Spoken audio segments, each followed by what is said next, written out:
from BA Subject Psychology, semester first, session number 7. Today topic is depth perception, meaning, and perceptual constancy.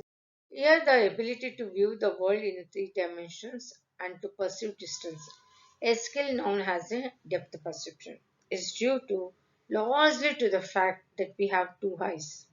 Because there is a certain distance between the eyes, as slightly are different images reaches each retina.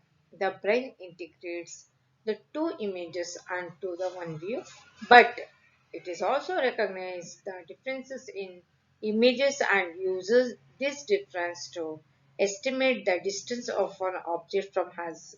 The difference in the images seen by left eye and the right eye is known as binocular disparity.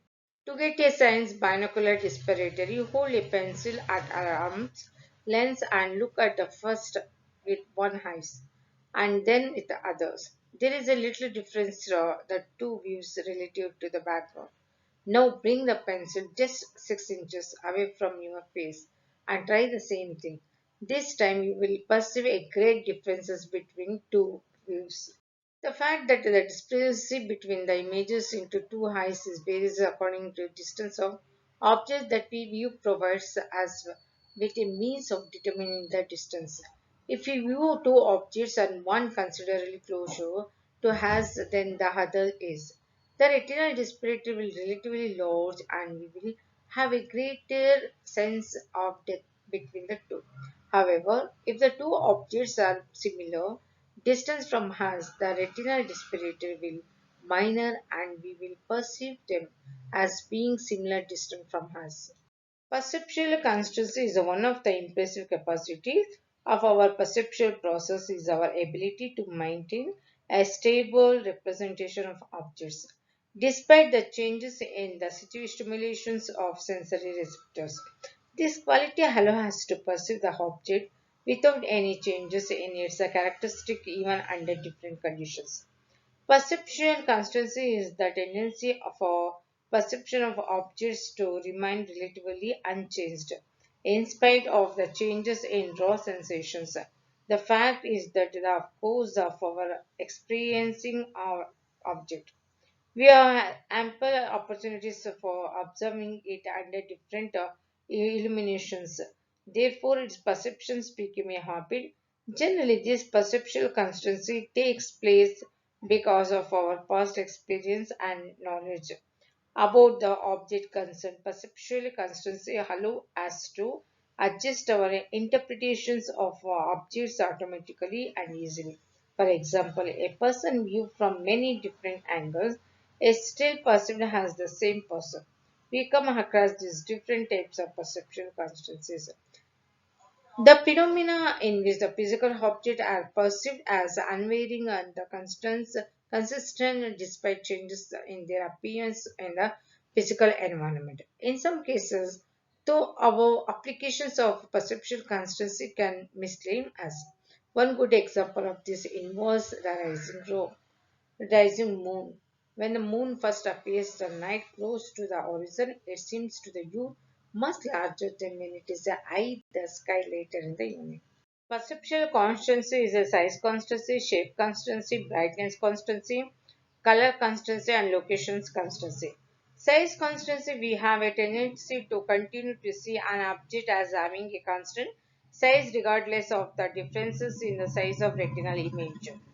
This tendency is automatic if a person is walking away from you, it caused smaller and smaller image on your retina. Still, you perceive that the person's size as before. It remains constant. This is because our brain registers the image of the person walking away and keep correct perception of the size in spite his image and changing size. Distance cannot diminish or increase the size of anything. Shape constancy is refers to of our ability to perceive the true shape of object despite the variations in the shape in the retinal image.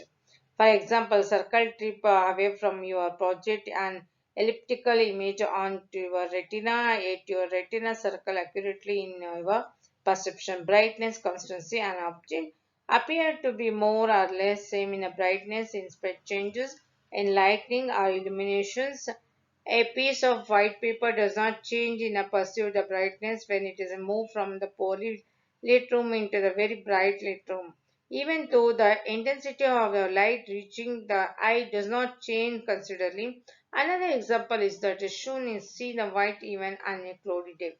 Color consistency is a much what has already been said applies to color consistency as well as the example. Your house appears to have the same color at noon as it does the dusk. If you see a banana in a blue colored room, you perceive the banana still yellow rather than blue. Location of consistency, we perceive the statutory objects of us remaining in the same place even though the retinal images move constantly as we move our eyes and hands, bodies, and if we rotate themselves a few seconds and even after stopping, we still feel that they are rotating. The different types of perceptual consistency make it clear that our environmental actives abilities when we know their true characteristic. You may have the thought that the apparent change the size the moon was caused the moon being the physically closer the earth when the first appears. In fact, though that is not does not in the case at all. The actual images of moon on our retina is the same whether it is low or high in the sky. There are several explanations for moon illusions. One suggests that a moon appears to be larger when it is closer to the horizon, primarily because of perceptual constancy. When the moon is the near horizon, the perceptual cues are intervention the terrain and the object, such as the trees and the horizons, produce a misleading sense of distance, leading us to misperceive the moon as relatively large. These are the reference we refer for present session. The Robert Feldman introduction of our understanding of psychology and Atkinson, Hillard and Rita Atkinson introduction psychology that is in the sixth edition in the year of 1980.